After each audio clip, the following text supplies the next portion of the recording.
با هم برمیگردیم به تاریخ 15 مرداد 1324. سوتومو یاماگوچی 29 سال سن دارد و به عنوان مهندس در میتسوبیشی هیوی اینداستری کار می کند. نزدیک به 3 ماه است برای یک مأموریت کاری به هیروشیما رفته است. او به همراه یک تیم مهندسین در حال طراحی یک نفتکش جدید هستند. امروز آخرین روز مأموریت اوست. حوالی ساعت 8 صبح به سر کار می رود در کشتی سازی بندر شهر.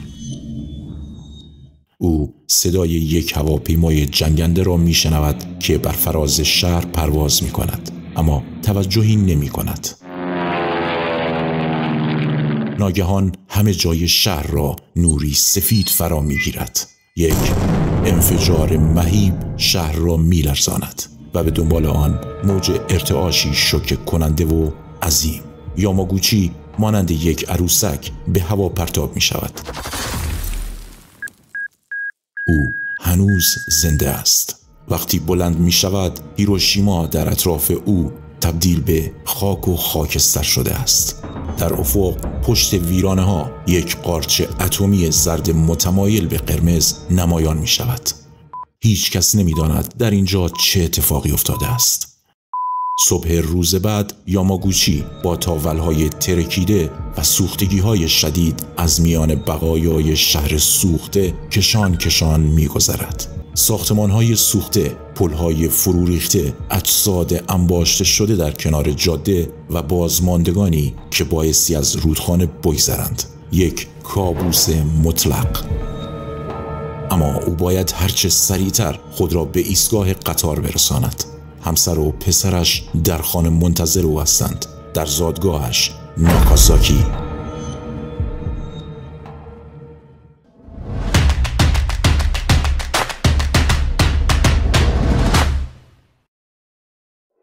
اوایل ماه مرداد 1324 جنگ جهانی دوم در آستانه پایان یافتن است. ارتش آلمان در ماه می اعلام آتش بس کرد. متحدان اما به جنگ خود با ژاپن ادامه می‌دهند، زیرا این کشور ظاهراً خیال ندارد از جنگ دست بکشد، اگرچه در واقع اوضاع ناامید کننده‌ای دارد. مرحله‌ای از جنگ که ایالات متحده امریکا 3 سال و نیم برای آن وقت صرف کرده است. آنها در سال 1320 تیم متفقین را تشکیل دادند. پس از حمله ژاپنی‌ها به ناوگان آنها در اقیانوس آرام و در پرل هاربر، 1321 پروژه سری منهتن توسط دولت ایالات متحده کلید خورد. دانشمندانی از سراسر جهان مأمور ساخت یک بمب اتم شدند. قدرت باور نکردنی تخریب چنین بمب‌هایی بر اساس شکافت هسته‌ای پیریزی شدند. هنگام شکافتن یک فلز سنگین رادیواکتیو، برای مثال پلوتونیوم، مقدار بسیار زیادی انرژی آزاد می شود.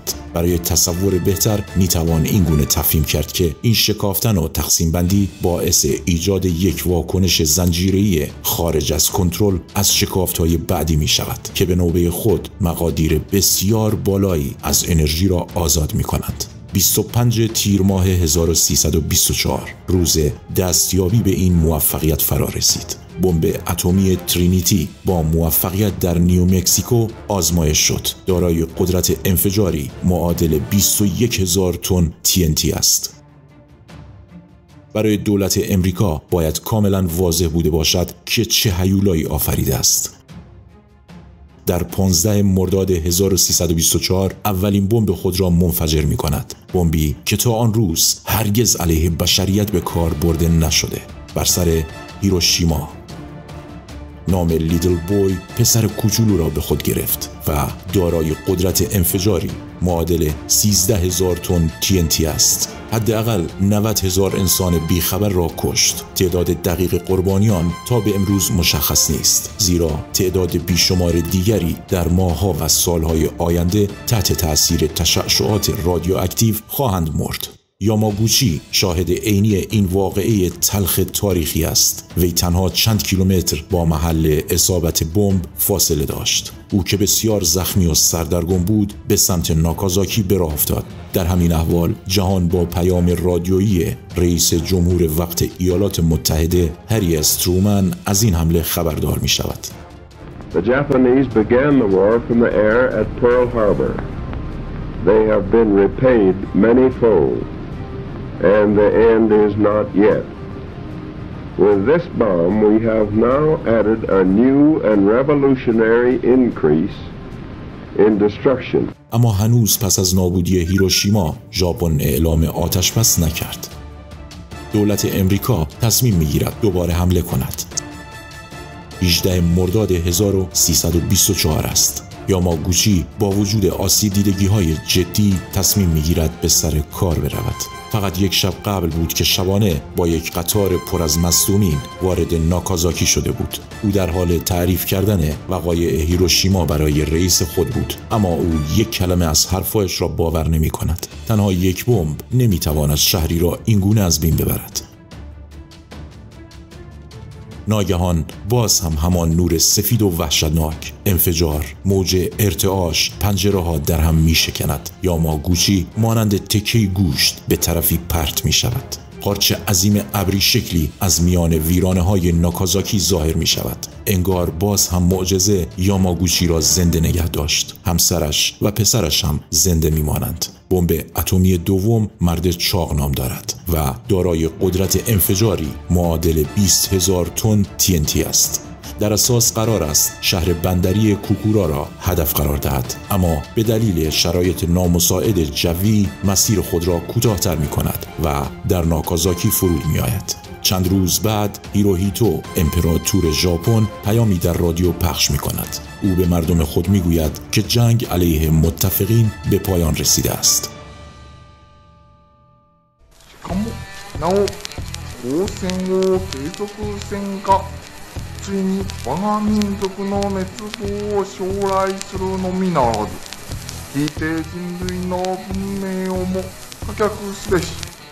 یازده شهریور همان سال عهدنامه صلح بی‌قید و شرط را امضا می کند. پایان جنگ جهانی دوم مهر و مم شد.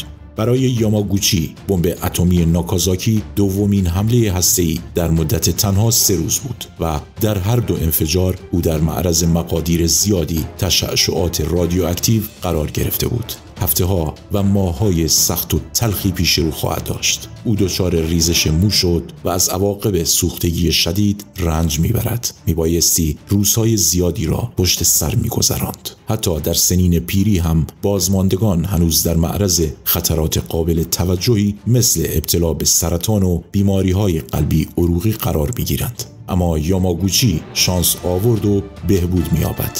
او ابتدا به عنوان مترجم و بعدها معلمی می کند قبل از اینکه دوباره در میتسوبیشی شروع به کار کند. علاوه بر آن صاحب 2 فرزند دیگر هم می شود. پسرش که او هم از واقعه ناکازاکی جان سالم به در برده بود در سن 59 سالگی بر اثر سرطان درگذشت. احتمالاً همین امر یکی از دلایل یاماگوچی در اوایل قرن 21 بود برای شروع مبارزه علیه سلاح‌های هسته‌ای و کشتار جمعی. او کتاب خاطرات خود را نوشت، در مدارس و دانشگاه‌ها حضور می‌یافت تا برای نسل جوان امروزی از سرنوشت خود صحبت کند. سال 2006 در مقر سازمان ملل سخنرانی کرد. به عنوان بازمانده 2 بمب اتم می‌خواهم در مورد آن صحبت کنم. وی در سال 2010 بر اثر سرطان معده و در سن 93 سالگی درگذشت. یاماگوچی تنها موردی نبود که در این فاجعه هسته‌ای زنده ماند. گفته می شود بیش از 100 نفر هستند که از هر 2 بمب جان سالم در بردند. اما یاماگوچی تنها کسی بود که برای دولت ژاپن شناخته شده بود. 2 شهر بزرگ ژاپن با صدها هزار ساکنی آن تقریباً با خاک یکسان شد. برای پایان دادن به جنگ جهانی دوم تصمیم ایالات متحده امریکا تا به امروز بحث برانگیز باقی مانده است. رویکرد خودسرانه ترومن و همچنین سران حکومتی وقت به شدت مورد انتقاد قرار می‌گیرد. بیشمار گزینه‌های دیگر وجود داشت برای پایان دادن به جنگ بدون کشتن این همه انسان. اما در میان این نسل جدید از جنگ کسی مانند تسوتومو یاماگوچی پیدا می شود. مردی که فوق‌العاده خوششانس بود و موفق شد از هر 2 حمله جان سالم در ببرد. بمب اتم پس از فاجعه هیروشیما و ناکازاکی هرگز دوباره علیه بشریت مورد استفاده قرار نگرفت. این دو حمله هسته‌ای هنوز نقطه تولد مسابقات تسلیحات هسته‌ای بین ایالات متحده و اتحاد جماهیر شوروی محسوب می‌شوند. امروزه تلاش‌های مهم بسیاری برای لغو تولید سلاح‌های هسته‌ای در سراسر جهان انجام می‌گیرد. بخش عظیمی از مردم جهان امروزه از پیامدهای ویرانگر یک جنگ هسته‌ای آگاه هستند. اما امروز هنوز هم تسلیحات هسته‌ای موجود همچنان تهدیدی برای بشریت محسوب می شود. هنوز بیش از 13,000 کلاهک هسته‌ای این چنینی در جهان وجود دارد. برخی از این سلاح‌ها می توانند امروز میلیون‌ها شهر را بدجور با خاک یکسان و خالی از سکنه کنند. سلام، کیوان هستم. امیدوارم مثل همیشه از دیدن این ویدیو لذت برده باشید. در کامنت ها برامون بنویسید که نظر شما در مورد سرنوشت یاماگوچی چیست. در ضمن اگر باز هم این موضوع برات جالب است که یک ویدیو دیگر رو بخوای ببینی، در پایان همین ویدیو می توانید روی ویدیو سمت چپ کلیک کنید و انفجار یک بمب هسته‌ای را در شهری که در آن ساکنید تجربه کنید. تا ویدیوی بعدی، بدرود.